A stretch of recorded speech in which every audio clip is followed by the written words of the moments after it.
Hello friends, welcome to Kalyani's உலகம். இன்றைக்கி இந்த வீடியோவில் ஒரு சூப்பரான லஞ்ச் பாக்ஸ் ரெசிபி அரிசி பருப்பு சாதம் செஞ்சு காமிக்க போகிறேன். இந்த சாதம் பார்த்திங்கன்னா நல்ல குழைவாக தலை இருக்கும். எவ்வளோ நேரம் ஆனாலும் ட்ரை ஆகவே ஆகாது, கட்டியாகவே ஆகாது.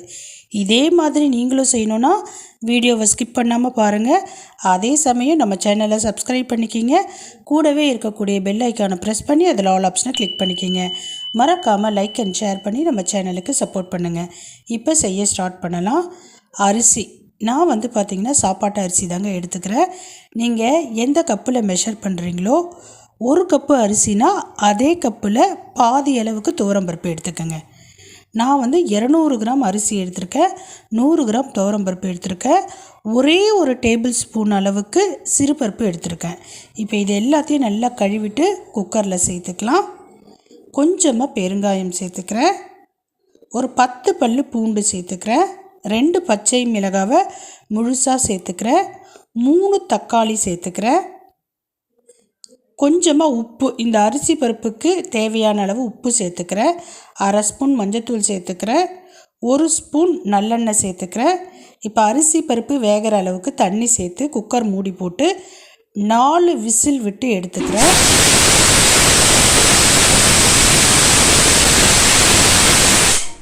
நாலு விசில் வந்தாச்சு, நான் கீழே இறக்கி வச்சிடுறேன். இப்போ ஒரு பொடி அரைக்கணுங்க. அந்த பொடிக்கு தேவையான பொருட்களை ரெடி பண்ணிக்கிறேன். 1 ஸ்பூன் அளவுக்கு தனியா, 1/2 ஸ்பூன் அளவுக்கு கடலைப்பருப்பு, கொஞ்சமாக சீரகம், ஒரே ஒரு கிராம்பு, ஒரே ஒரு பட்டை, 4 மிளகு, ஒரே ஒரு காய்ந்த மிளகாய்.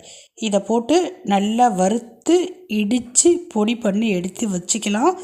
இதே மாதிரி நீங்களும் பொடி எடுத்து வச்சுக்கிங்க. இந்த பொடி ரொம்ப முக்கியமானது. இப்போ கடாய் வச்சுக்கலாம், எண்ணெய் விட்டுக்கலாம், கடுகு பொரிய விட்டுக்கலாம். சின்ன வெங்காயம் ஒரு 50 கிராம் அளவுக்கு தோலை உரிச்சிட்டு நல்லா சுத்தப்படுத்திட்டு நல்லா எண்ணெயிலேயே வதக்கிக்கலாம். கூடவே கருவேப்பிலை சேர்த்துக்குங்க. நான் இப்போ அவரைக்காய், கத்தரிக்காய், இந்த காய்கறிகளை சேர்த்து நல்லா வதக்கிக்கலாம். உங்கள் வீட்டில் என்னென்ன காய்கறிகள் இருக்கோ எல்லாமே சேர்த்துக்கலாம். இப்போ குழம்பு மிளகாய்த்தூள் ஒரு 3/4 ஸ்பூன் சேர்த்துக்கிறேன். காய்கறி வேகிற அளவுக்கு தண்ணி சேர்த்துக்கலாம். இந்த காய்கறிகளுக்கு தேவையான அளவு உப்பு சேர்த்து வேக விட்டுக்கலாம். அரிசி பருப்புக்கு நம்ம ஏற்கனவே உப்பு சேர்த்துட்டோம். இப்போ பாருங்கள், நல்லா கொதிக்குது, காய்கறிகள் எல்லாமே வெந்துருச்சு. இந்த காய்கறிகள் வேகிற அளவுக்கு நம்ம கொதிக்க விட்டால் போதுமானதாக இருக்கும். இப்போ இது ஒரு 5 நிமிஷத்துக்கு மீடியம் ஃப்ளேமுக்கு அப்படியே விட்டுடலாம். நம்ம குக்கரை ஓப்பன் பண்ணி பார்க்கலாம். பாருங்கள், கரெக்டாக இருக்குது. வச்ச தண்ணியும் சரி, அதே மாதிரி அரிசி பருப்பும் நல்லா சேர்ந்து ஒன்றா கரெக்டான ஒரு பக்குவத்துக்கு வெந்து வந்திருக்கு. இப்போ லைட்டாக மிக்ஸ் பண்ணி விட்டுக்கலாம். காய்கறி எல்லாம் நல்லா வெந்துருச்சு. அந்த காய்கறிகளை இதில் சேர்த்துக்கலாம். சேர்த்துட்டு ஸ்டவ்வில் வச்சு நல்லா மிக்ஸ் பண்ணிக்கலாம்.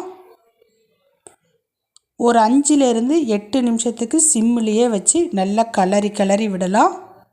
உப்பு செக் பண்ணிக்கிங்க. இப்போ நம்ம பொடி பண்ணி வச்சுருக்கிற அந்த பொடியை சேர்த்துக்கலாம். பொடியை சேர்த்துட்டு லைட்டாக மிக்ஸ் பண்ணிக்கலாம். பொடி சேர்த்ததுக்கப்புறம் ஒரு 2 நிமிஷம் ஸ்டவ்வில் இருந்தால் போதுமானதாக இருக்கும். இப்போ நல்லா ஒரு 100 கிராம் அளவுக்கு நெய் சேர்த்துக்குங்க. நெய் எந்த அளவுக்கு சேர்க்குறோமோ அந்த அளவுக்கு நல்ல ஒரு டேஸ்ட்டு கிடைக்கும். கடைசியாக ஒரு கைப்பிடி அளவுக்கு கொத்தமல்லி தழைகளை தூவிட்டோன்னா சூப்பரான அரிசி பருப்பு சாதம் ரெடி. ரொம்ப ருசியாக இருக்கும். சூடாக சாப்பிட்டாலும் ரொம்ப ருசியாக இருக்கும். அதே மாதிரி குழந்தைங்களுக்கு லஞ்ச் பாக்ஸுக்கு கொடுத்தாலும் ரொம்ப சூப்பராக இருக்கும். எவ்வளோ மணி நேரம் ஆனாலும் ட்ரை ஆகவே ஆகாது. ட்ரை பண்ணி பாருங்கள். பாய்.